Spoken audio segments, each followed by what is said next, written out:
What's up, y'all? Same sweater, same day. I was just scrolling on TikTok and I was realizing how people, probably even like me, I am an editor, we throw out all of these terminologies regarding writing and publishing and all that stuff.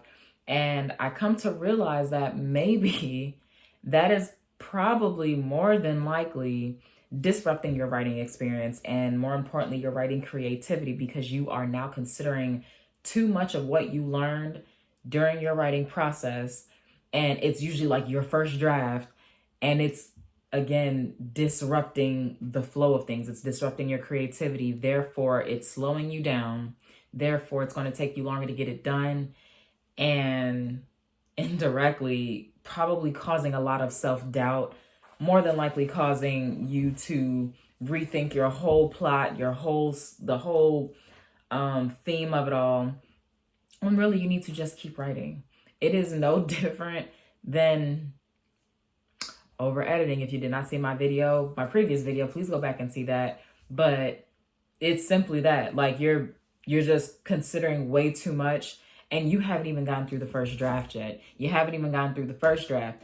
You have not even done a whole developmental edit yourself. So you probably could have finished those two drafts or that first draft, but have you went back and looked at it for yourself? Because that is how you learn. One thing about me, and if you are familiar with any of my clients, I am a teacher of writing and an editor. So with that, I'm trying to say, in order for me to in order for me to really give you the most of what I have, I am going to teach you what I'm fixing in your manuscript so that you can identify it later. If you cannot identify what I have explained to you, you have not grown in your writing, and ultimately as a writer, and your book is not going to get better if you can't identify if you can't identify what I have pointed out to you. And I just think that sets you up for failure. I think it sets the writer up for failure. I think it sets you up to not be the best you can be. And at the end of the day, why would you not want to be the best you can be?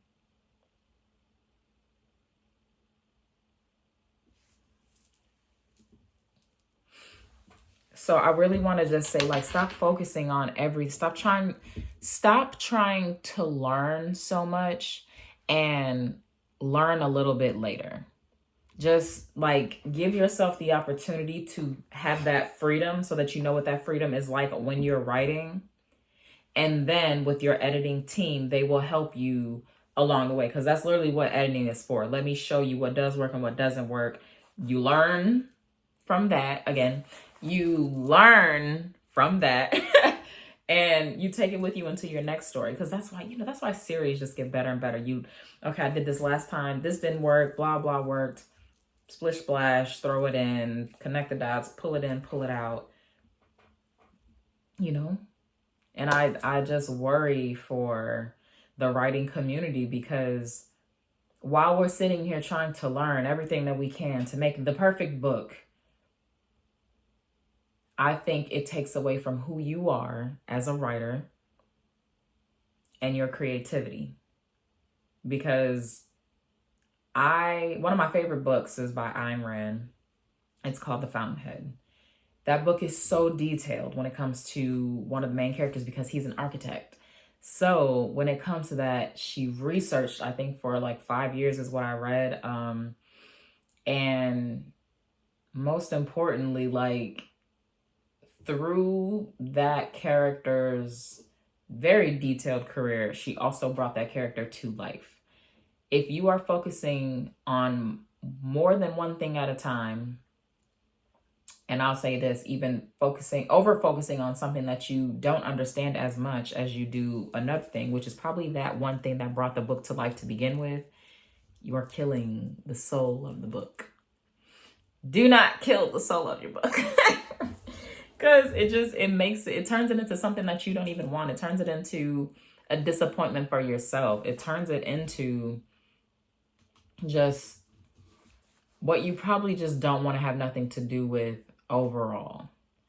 And all I can say is don't do that. I'm sorry, I'm starting to fumble over my words, but I think as I speak in this video, I realize how much damage it is doing, because I was very focused on teaching you guys a lot, but I also realized, you guys need a coach too. Maybe I'll do like a coach series. Coach series? Drop it in the comments. We can do like a little mini coach series, because I do think that a lot of you need coaches.